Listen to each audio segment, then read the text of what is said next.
السلام علیکم and welcome back my YouTube channel U B quiz. تو چلیں آج کا اسلامی کوئز شروع کرتے ہیں۔ سوال ہے، حضرت یوسف پر زلیخا نے جب جھوٹا الزام لگایا تو آپ کو کتنے سال جیل میں رکھا گیا؟ اس کا صحیح جواب ہے 9 یا 10 سال۔ سوال ہے، قرآن پاک کی وہ سورت کون سی ہے جو کہ پوری کی پوری دعا بھی ہے اور اس میں ہر بیماری کی شفا بھی ہے؟ اس کا صحیح جواب ہے سورہ فاتحہ۔ سوال ہے، نبی کریم صلی اللہ علیہ وآلہ وسلم نے حجر اسود کے اس مقام کو جنت کا یاقوت کہا ہے؟ اس کا صحیح جواب ہے مقام ابراہیم۔ حضرت عبداللہ بن عمر بیان فرماتے ہیں کہ میں نے نبی کریم صلی اللہ علیہ وآلہ وسلم کو یہ بیان فرماتے ہوئے سنا کہ بلا شبہ حجر اسود اور مقام ابراہیم جنت کے یاقوتوں میں سے اللہ تعالیٰ نے ان کے نور اور روشنی کو ختم کر دیا ہے۔ اگر اللہ تعالیٰ اس روشنی کو ختم نہ کرتا تو مشرق اور مغرب کے درمیانی حصہ روشن ہو جاتا۔ سوال ہے، وضو کے اعضاء کو 3 بار سے زیادہ بار دھونے پر کون سی مصیبت آتی ہے؟ اس کا صحیح جواب ہے سخت گناہ ہے۔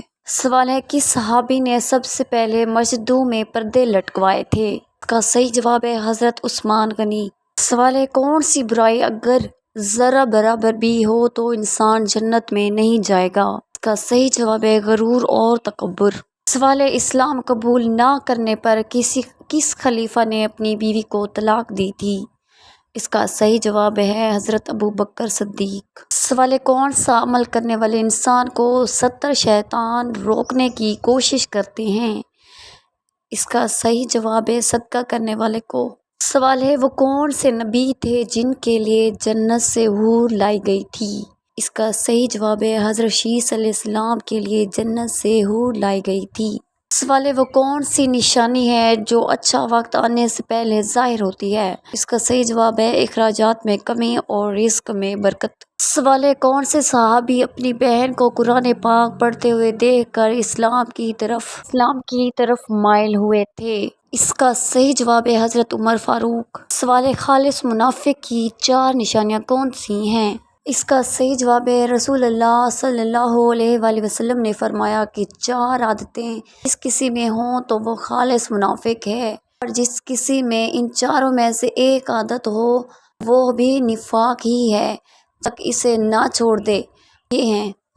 وہ یہ ہیں، جب اسے امین بنایا جائے تو امانت میں خیانت کرے اور بات کرتے وقت جھوٹ بولے، اور جب کسی سے عہد کرے تو اسے پورا نہ کرے، اور جب کسی سے لڑے تو گالیوں پر اتر آئے۔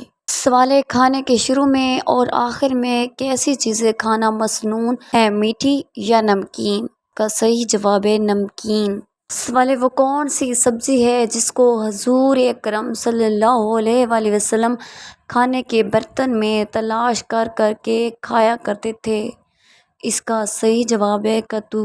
سوال ہے، کھانا کھاتے وقت اگر نوالا ہاتھ سے گر جائے تو یہ کس بات کی علامت ہے؟ اس کا صحیح جواب ہے کھانا کھاتے ہوئے نوالے کا گر جانا۔ نبی کریم صلی اللہ علیہ وآلہ وسلم جب کھانا کھاتے تو اپنی تینوں انگلیوں کو چاٹتے تھے، اسے شیطان کے لیے نہ چھوڑتے۔ صلی اللہ علیہ وآلہ وسلم نے ہمیں برتن مکمل طور پر صاف کرنے کا حکم دیا۔ صلی اللہ علیہ وآلہ وسلم نے فرمایا، جب تم میں سے کسی کا نوالا گر جائے اور وہ جگہ صاف ہو تو اسے اٹھا کر کھا لے۔ آپ صلی اللہ علیہ وآلہ وسلم نے فرمایا، تم لوگ نہیں جانتے کہ اللہ نے تمہارے کھانے کے کس حصے میں برکت رکھی ہے۔ امید کرتی ہوں کہ آج کا اسلامی کوئز آپ کو پسند آیا ہوگا۔ اپنی دعاؤں میں یاد رکھیے گا۔ نئے کوئز تک کے لیے اللہ حافظ۔